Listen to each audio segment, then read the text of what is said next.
les traemos otra edición de Agenda Nacional.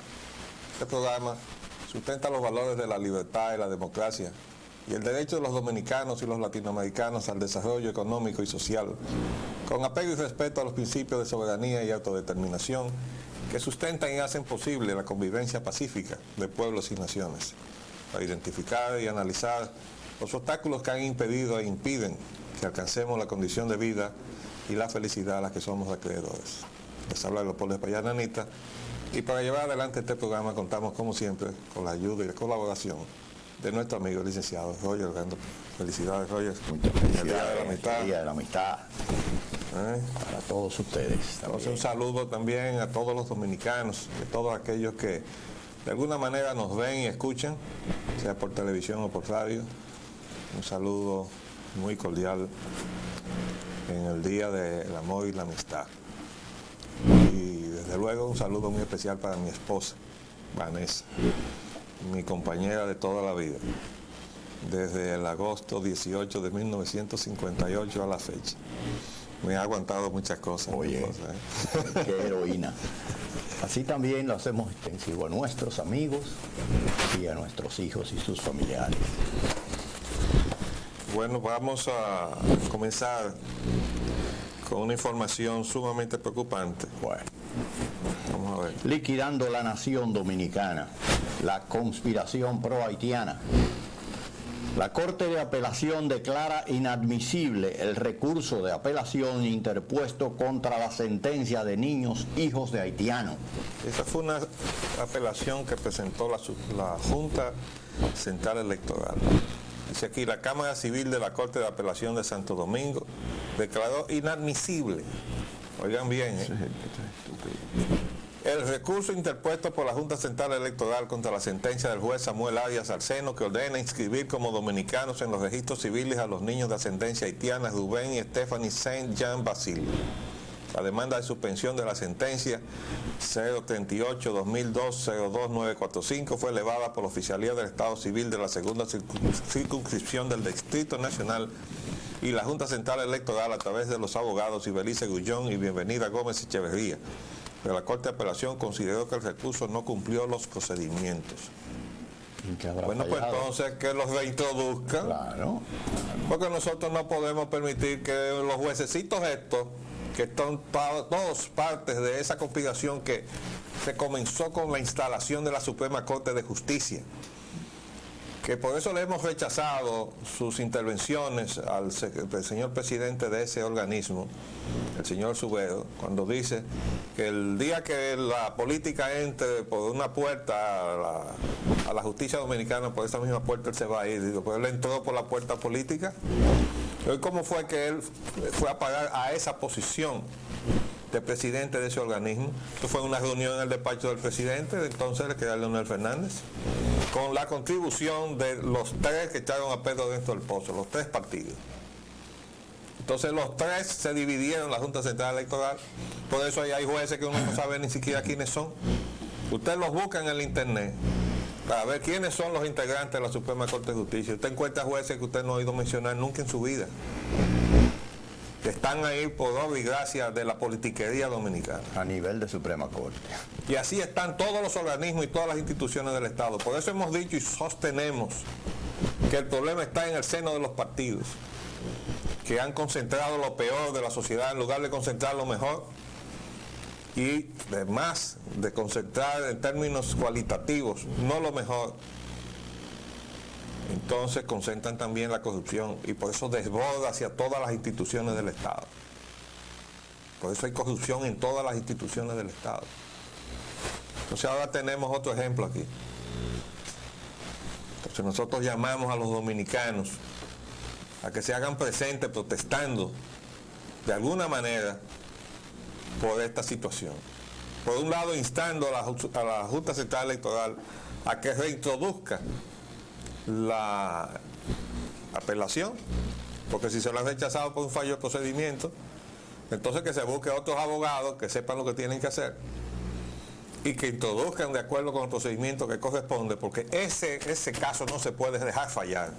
Y si se falla aquí vamos a tener problemas muy serios en este país, porque esa es la puertecita por donde nos van a meter 1 millón de haitianos de hijos de haitianos. Entonces, estamos mal, estamos muy mal. Lo van a legalizar. Y vamos a leer otras cositas más que Sí. tenemos de los haitianos aquí. El flamante señor secretario de Medio Ambiente y Recursos Naturales, Moya Pons, dice que los haitianos carbonizan la zona sur de la República Dominicana. Bueno, nosotros no entendemos cómo eso puede estar sucediendo después que el mismo secretario Moya Pons llevó al presidente Hipólito Mejía a la frontera. Y yo recuerdo que salió en la prensa una fotografía tomada de satélite, donde se ve la isla y cómo se queda demarcada la frontera por la devastación total que hay del otro lado, pero que ellos nos están traduciendo ya de este lado de la frontera. Bueno. Entonces, en ese momento y en esa visita se hicieron muchas afirmaciones categóricas, encabezadas por las del presidente de la República. ¿Y por qué ahora resulta que el secretario de Medio Ambiente va a la prensa a decir eso? Dice que muchos cuentan con apoyo. Bueno, pues lo que tiene que hacer él Desapoyarlo.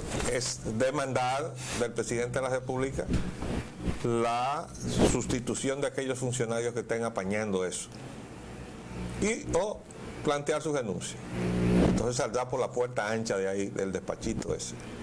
Pues mientras tanto ahí, mientras estaba ahí, el señor Moya Pons permitió y aprobó el gasoducto, esa barbaridad que se ha hecho metiéndola desde Andrés, pasando por zonas densamente pobladas, hasta la planta de la AES ahí en la ribera de los Amas. ¿Para qué? Para reproducir el riesgo que se materializó en Ciudad México. En México hubo una conflagración sencillamente porque hubo un escape y se incendió el gasoducto. En Monterrey. Las dos. Entonces, óigame, ¿qué clase de funcionarios tenemos nosotros? A mí no me hace ninguna gracia ver a Moya Pons en esta actitud, porque no hemos visto la actitud consecuente en el mantenimiento de lo que es el interés de los dominicanos en términos del medio ambiente y de su propia seguridad. Ha permitido todo lo que ha sido conveniente para él poder quedarse en el carguito eso. Esto es inadmisible. Esto es inadmisible. Hay algo más. Una actitud valiente de parte de los santiagueros. Bien, el Hospital Cabral Ibáez no prestará servicios a los extranjeros ilegales. Pero esto salió en el suplemento Ciudades del Caribe el miércoles 12.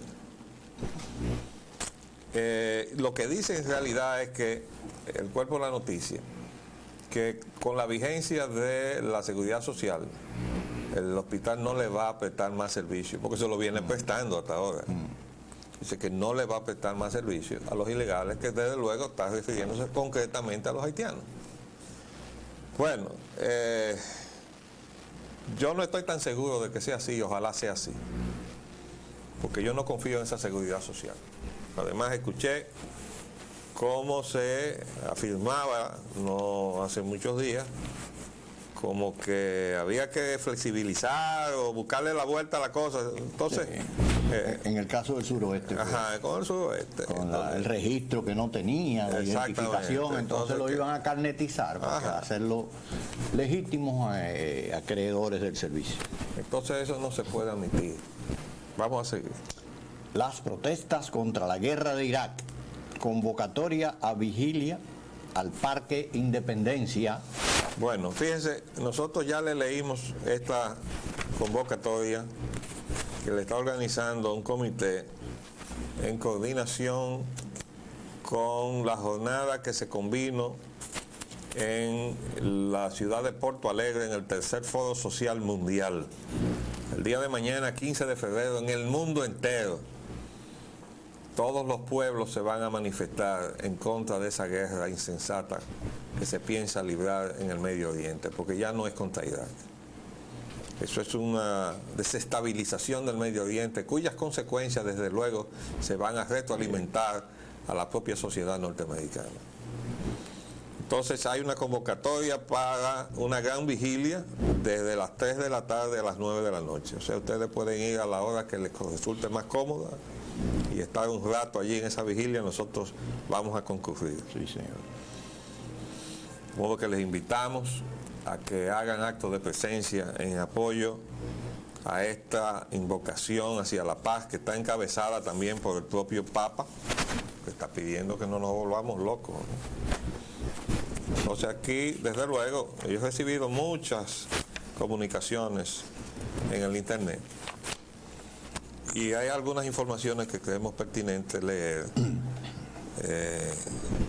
a continuación. El New York Times encuesta determina que la mayoría en Estados Unidos apoya aplazar una guerra. Bueno, eso confirma lo que ayer conversábamos, a pesar de que en el internet hasta anoche lo que oían eran estadísticas, resultados de encuestas que decían exactamente lo contrario, ¿verdad? Están en eso desde hace un par de días. Sí, y entonces yo decía, pero caramba, qué raro, yo escuché en la televisión que no, que la mayoría está de acuerdo con que se aplace. Bueno, hoy en la madrugada saqué los resultados de esto. Dice aquí,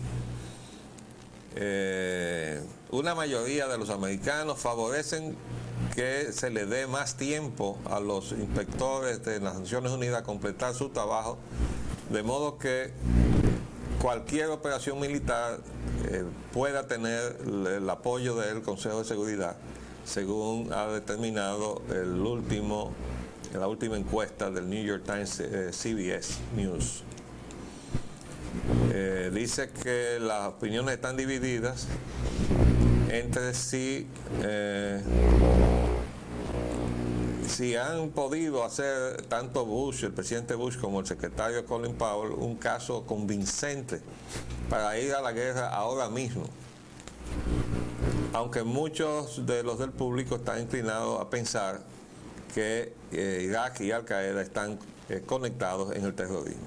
Y sobra que lo dijeran para que ellos se convencieran.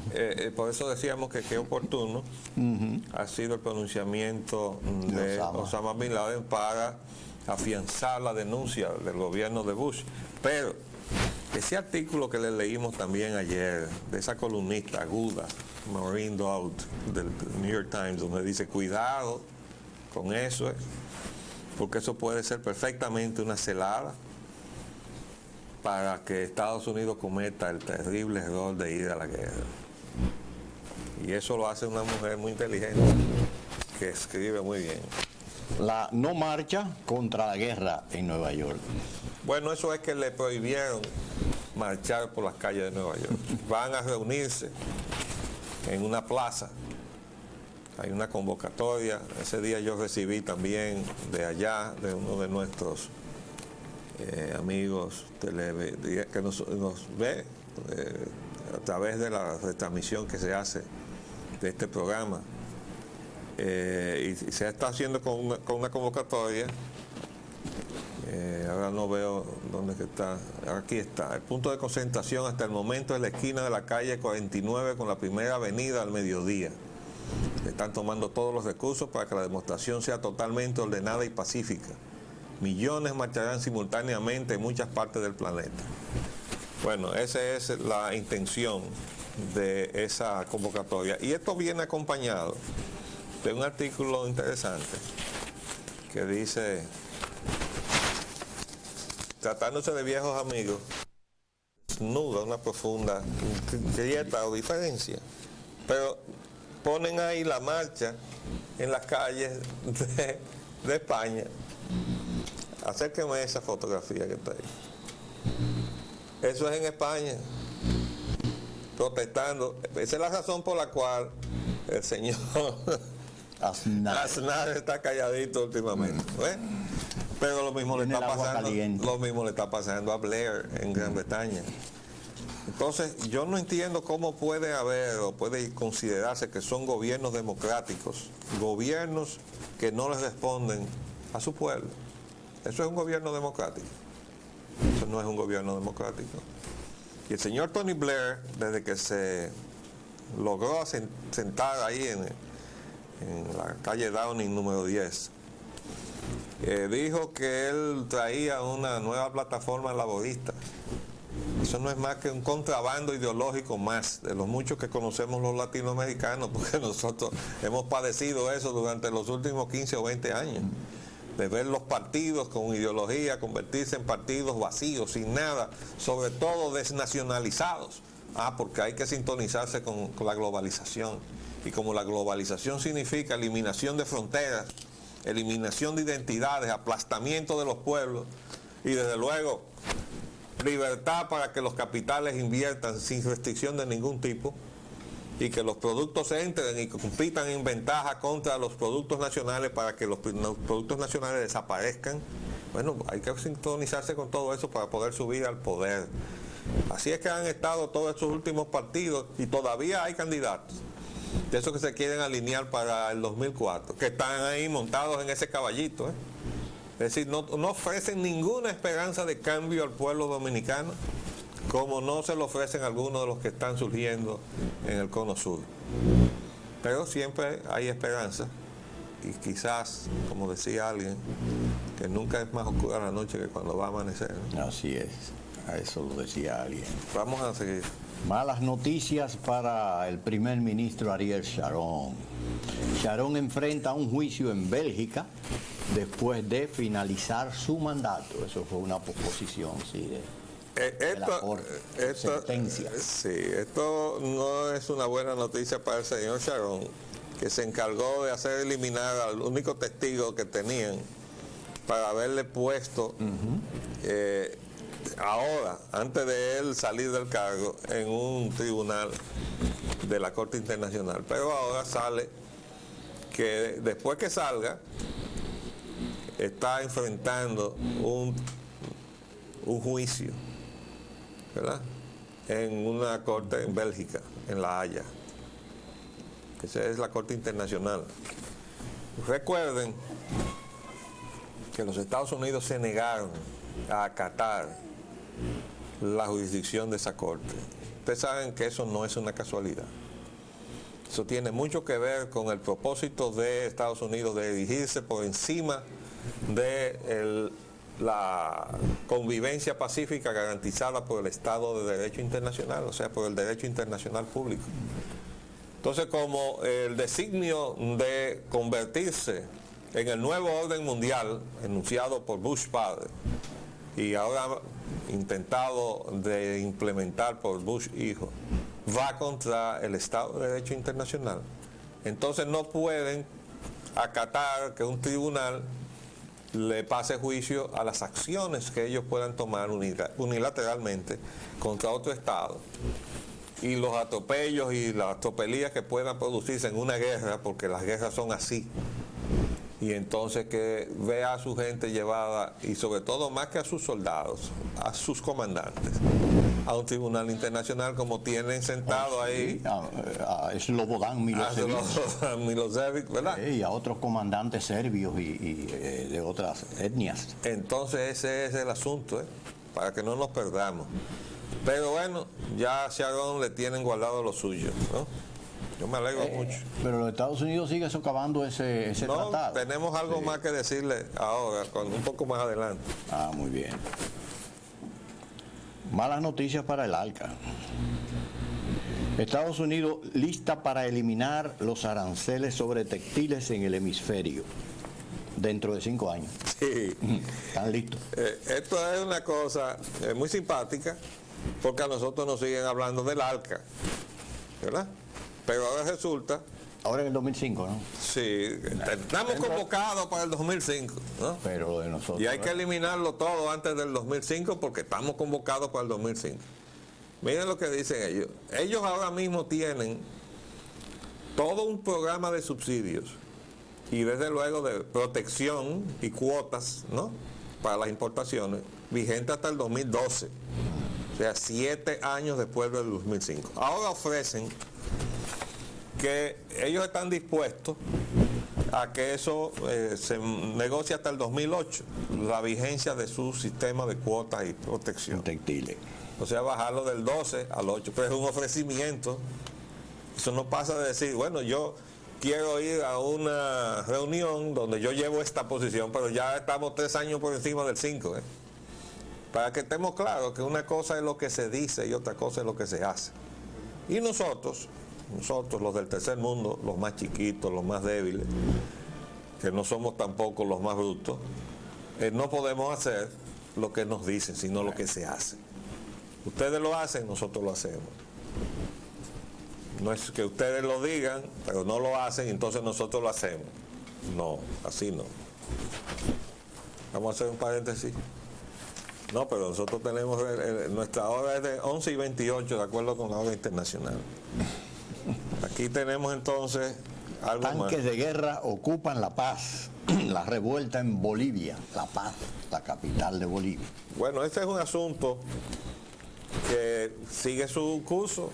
Imagínese usted, un pueblo que se levanta por lo menos un sector, allá fue la policía, y entonces se enfrentan ya en un plano armado, pero hace rato que el malestar en la población está.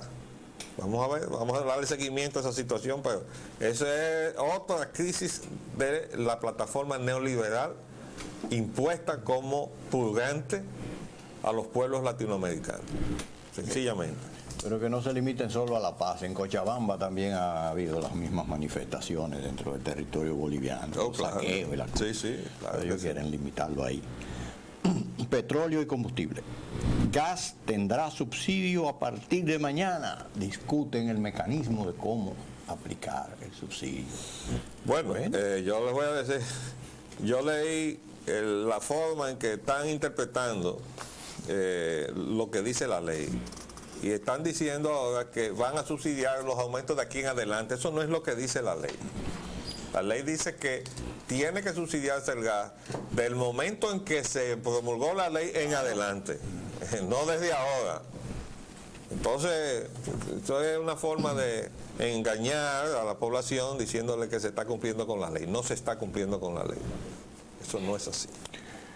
Las petroleras vacilan respecto a su producción. Esa es una noticia interesante que yo saqué del internet, porque eso demuestra que las compañías transnacionales del petróleo no están seguras de a dónde va su mercado. Si supieran que va en buena dirección en cuanto a lo que ellos están buscando, sus intereses, no tendrían ninguna duda en ampliar su capacidad de producción, que es a lo que se refiere esto. Entonces dice que se encuentran dudosas sobre si incrementar grandemente sus inversiones en la producción petrolera, porque ellos le tienen temor a la volatilidad de los precios en el futuro, dijo un estudio del Cambridge Energy Research Associates. ¿Qué significa eso, volatilidad de los precios en el futuro? Volatilidad para abajo. Ajá. Sí, porque los precios comiencen a descender. Las cosas que están arriba desafían la ley de gravedad. Entonces tienen que bajar. La ley de gravedad dice que deben bajar. Esa es la volatilidad. Sí. Volatilidad hacia abajo. Sí. Si fuera hacia arriba no les importaba, al contrario. ¿Usted cree que debemos ir ahora? Vamos así, paréntesis. Volvemos en un minuto.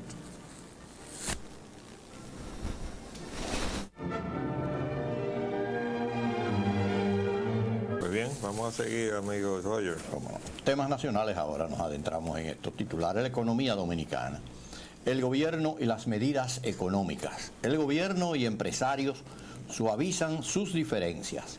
El CONEP cede en su presión pese a la no vuelta atrás de las medidas. Hemos puesto varios titulares de la prensa de hoy para comentar la diferencia como cada periódico ve la reunión que se celebró ayer. Vamos a leerlos. Sí. Entonces. Diálogo con el CONEP no progresa. Gobierno inflexible. Bueno. Tranque gobierno empresarios sigue por medidas económicas. En la reunión con el CONEP acordaron reunirse antes de una semana, volver a reunirse. O sea que el único acuerdo fue vamos a reunirnos otra vez. Sí. Gobierno dice a empresarios que mantendrá el recargo del 10%. Y también dice que Mejía no cree necesario que el gobierno firme con el Fondo Monetario. Ya eso tiene que otro ámbito, sí, otro aspecto. aspecto. Pero fíjense cómo cada medio interpreta la reunión de ayer. La reunión no se celebró en Palacio como se esperaba y no fue entre la dirección del CONEP y el presidente, sino que se celebró en la sede del CONEP y fue una comisión del gobierno encabezada por el secretario de Finanzas, Lois Marcoux. Pero Lois Marcoux fue allá a decir que no, que van a mantener esa medida. El gobierno sostiene que es provisional. Pero yo quiero decirle al secretario Marcoux, pero también al presidente, que la ilegalidad no puede tener tiempo. Si usted no puede tomar una medida ilegal e inconstitucional, pero nada más que por un ratito, no, usted no la puede tomar. Y poner impuestos no es una facultad del Poder Ejecutivo. Que Balaguer lo hizo, y conste, yo me acuerdo como ahora, porque hasta ahora, gracias a Dios, no estoy perdiendo la memoria, que había sectores del comercio que instaban al presidente Balaguer entonces a violar la Constitución y a poner trabas o recargos económicos que eran impuestos a las importaciones por decreto. Es decir, presidente, viole la Constitución, hágalo, ¿no? Había sectores de los llamados empresarios, pero claro, sobre todo aquellos importadores que les convenía ciertas restricciones a lo nacional y ciertas libertades para las importaciones. Entonces, como el presidente Mejía en una oportunidad dijo, como que él iba a seguirle los pasos al doctor Balaguer, como que le gustaba alguna cosa del estilo de gobierno del doctor Balaguer. Nosotros le dijimos en su oportunidad, no haga eso, presidente. Y ya eso son cosas superadas. El doctor Balaguer hizo muchísimas cosas en este país. Violó la Constitución a diestra y siniestra. Él mismo lo dijo. Esa coletilla que él se inventó, ponerle a los decretos, cuando se declaraba de utilidad pública un bien cualquiera, o sea, una propiedad. Le dice la Constitución que el gobierno, el Poder Ejecutivo, puede dictar un decreto declarando de utilidad pública un inmueble y puede entonces expropiarlo previa justa compensación. Previa justa compensación, es decir, que de ninguna manera puede el gobierno apoderarse de ese inmueble sin la justa compensación previa que exige la Constitución de la República. ¿Qué hizo el doctor Balaguer? Que le inventó ponerle a sus decretos de declaratoria de utilidad pública. Se declara de urgencia la entrada en posesión del Estado Dominicano de estos bienes, y entonces se ponía abajo y se encarga de darle cumplimiento a este decreto al secretario de la Fuerza Armada, al jefe de la policía. Entonces iba un destacamento y se hacía por la fuerza militarmente la toma de posesión del inmueble determinado. Entonces así le dejó al gobierno de Guzmán una deuda que no se sabía cuánto ascendía. Lo único que se conocían eran los casos que se había apoderado el gobierno de una manera irregular o inconstitucional de esas propiedades, pero no se sabía cuál era la deuda, porque como no se habían tasado previamente, que es un procedimiento que se sigue normalmente antes de usted ejercer la expropiación, es decir, aquí está el dinero, usted no lo quiere aceptar, se le deposita en una colecturía de renta interna. Pero está tasado y se supone que debe estar tasado de acuerdo con la ley, ¿no? Y con las normas respetadas de lo que es una tasación justa. Bueno, pero y así hemos estado. Y el doctor Balaguer lo hizo además en muchísimas otras oportunidades, muchísimas otras cosas. Quiere decir que no es un buen modelo, sobre todo para hacer el intento de un gobierno democrático. Entonces ahora el gobierno se coloca en la misma posición cuando dice que no, que esto es una medida provisional, el 10% del recargo cambiario. Caramba, la ilegalidad no puede tener tiempo, plazo, ¿no?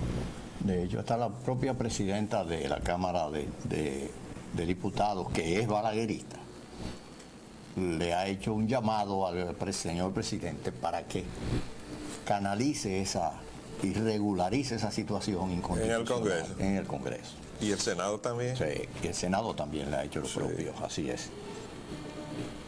Mejía no cree necesario que el gobierno firme con el FMI Y grupo de economistas plantean que se revisen las medidas de la Junta Monetaria. Y por otro lado también la misión del FMI sugiere prudencia al gobierno. Bueno, eso tiene correlación con otros titulares que tienen varios días. Por ejemplo, empresarios, eso es el miércoles 12, respaldan FMI supervise.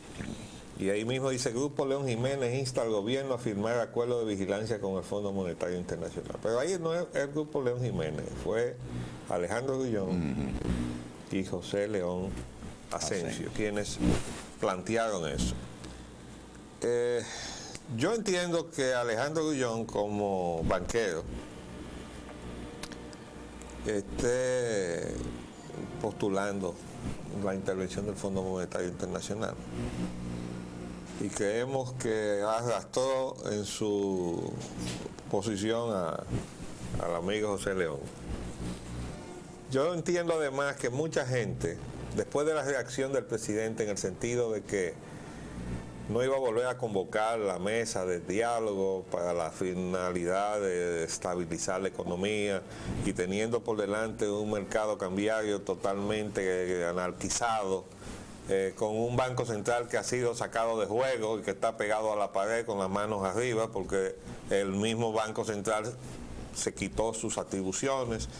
En fin, esto es una economía anarquizada, pero esto está planificado. Porque no me van a decir ahora que esa ley fue un accidente.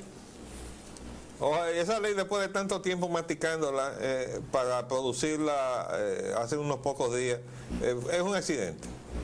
No, no lo es. Refleja en primer lugar la intención de hacer desaparecer la moneda dominicana y el Banco Central Dominicano. Eso es. Entonces, si el presidente estima que hay que revocar eso, bueno, pues lo que debe hacer, ya se lo hemos pedido muchas veces, es enviar al Congreso Nacional otro proyecto de ley revocando las disposiciones de esa ley o derogándola en su totalidad. Y vamos a ponernos en serio, lo vamos otra vez a negociar, pero vamos a sentar en la mesa de negociación al pueblo dominicano, porque eso de, vamos a ver con qué forma se le da este asunto, pero nada más se están manejando intereses. Yo quiero decirle una cosa. En este país, que todo se ha abierto, hay una cosa que no se ha abierto, que es el negocio de los bancos. Y eso ha conllevado a que incluso los bancos extranjeros que operan en este país estén cobrando internamente las tasas onerosas que cobran los bancos nacionales. Es decir, que aunque allá afuera esos bancos y en sus matrices están cobrando un 5, un 6, un 7%, lo que sea, y aquí están cobrando el 28, el 35, el 40, lo que sea, entonces no están trayendo hacia adentro de la política internacional. Y eso se parece, o puede haber sido utilizado, como se ha puesto en evidencia, con la operación de Unión Fenosa, que consigue un préstamo cuya forma de tramitación no se ha podido todavía explicar con el BID. Y entonces le traduce ese préstamo a su subsidiaria en la República Dominicana a una tasa que es como 4 veces la tasa internacional o a la tasa que se la pusieron. Y entonces nosotros le estamos pagando a Unión Fenosa a una tasa que es un fraude al pueblo dominicano.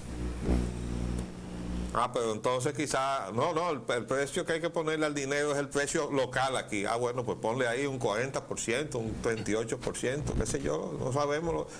Sabemos solamente lo que ha pasado, no tenemos detalles. Esperamos que se investigue y que se le dé al país una información concreta del asalto que se nos hizo con toda esa privatización o capitalización. No es más que un informismo. Entonces, hay esa contradicción.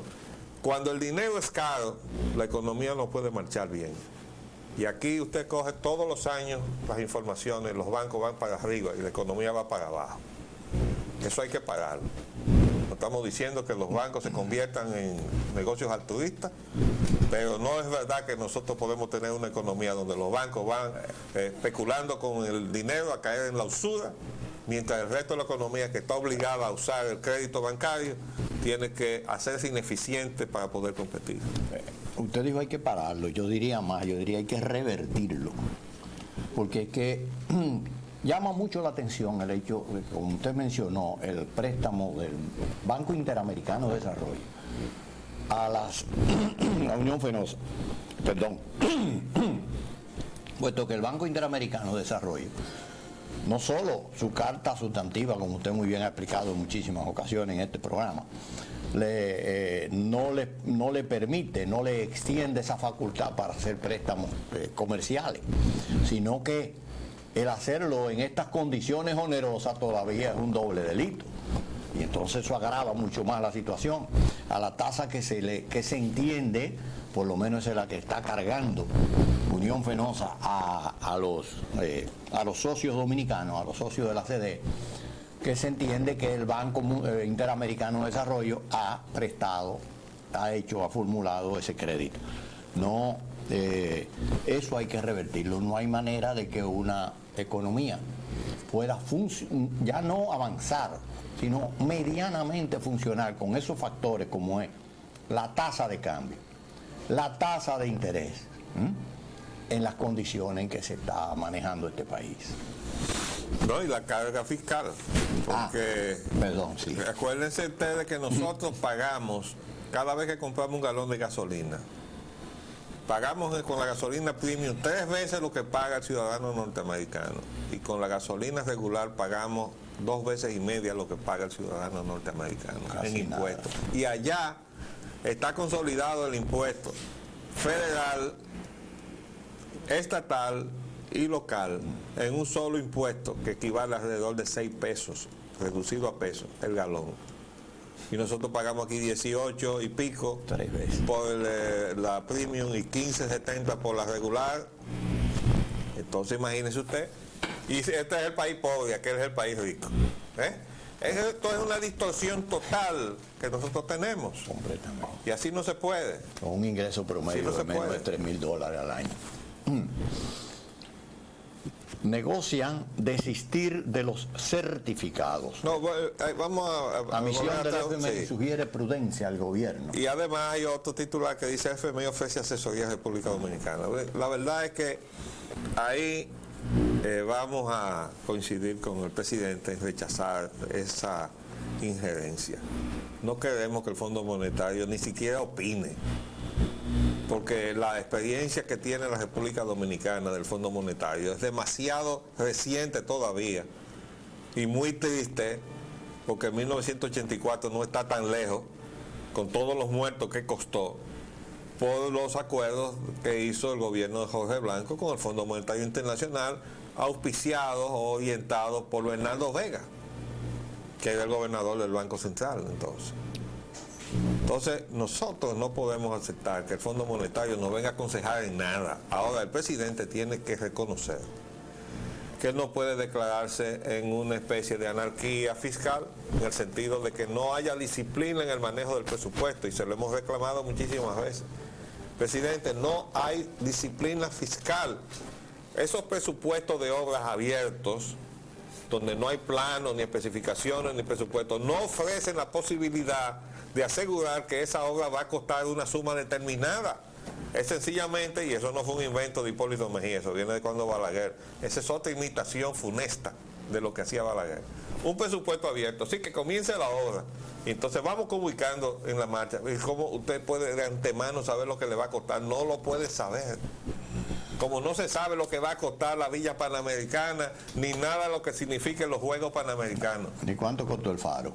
¿Verdad? No me hable de eso, por favor. Esos Juegos Panamericanos que tenemos ahí por delante, eso no lo sabe nadie, eso no lo sabe nadie lo que va a costar. ¿Por qué? Porque es otro proyecto abierto.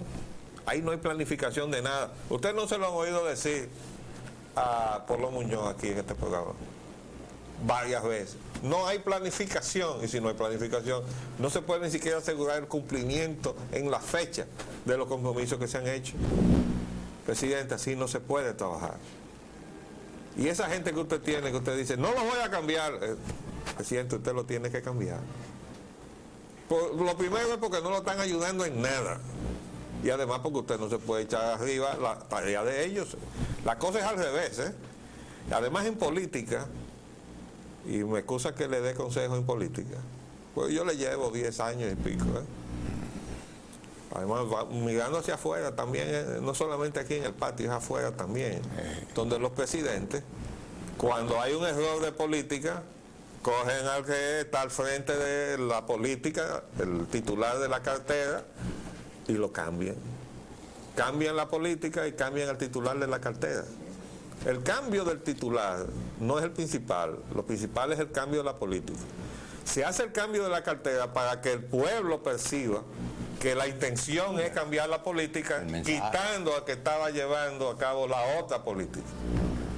Entonces, presidente, usted tiene que cambiar de política y cambiar también de funcionarios, ¿verdad? Para que usted sea el gobierno el que recupere credibilidad. Porque ese equipo que usted tiene no tiene absolutamente ninguna credibilidad, excepto para lo negativo. Por ejemplo, cuando hay un funcionario que habla, todo el mundo ya lo interpreta. Fulano habló y dijo que ese es un proyecto bueno. Ya sabemos que no sirve para nada, ¿verdad? Es una credibilidad a la inversa. Entonces ese es el problema.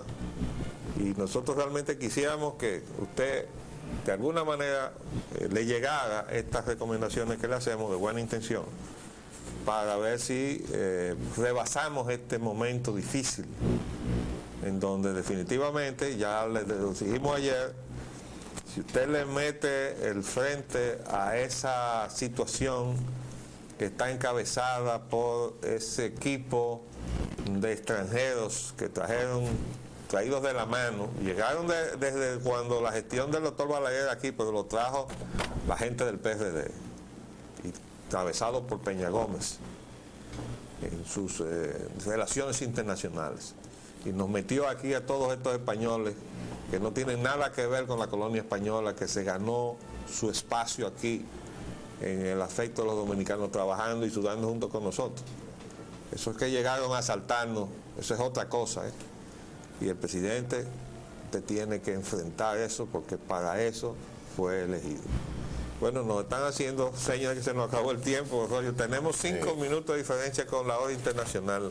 Vamos a ver cómo logramos convencer al coordinador de la emisora de que se ponga al día, ¿verdad? Sí. Mientras tanto, vamos a repetirle nuestras felicidades a todos los dominicanos en el Día del Amor y la Amistad, deseándoles lo mejor. Y desde luego, pues, vamos a pedirle al Señor que nos ayude, ¿no? Porque sin eso no vamos a ninguna parte. Nos vamos por esta semana y volvemos el próximo lunes, si Dios lo permite. Les hablamos Leopoldo Espaillá Anita y Roger Ogando. Hasta luego. Agenda Nacional les llega en vivo de lunes a viernes de 11 de la mañana a 12 meridiano y es grabado y retransmitido de 12 a 1 de la madrugada por esta misma emisora. Se transmite en la costa este de los Estados Unidos de América por el canal 513 de Time Warner en los estados de Nueva York y New Jersey, y por el canal de AT&T para los estados de Massachusetts y de Maine y las ciudades de Nueva York, New Jersey y Boston.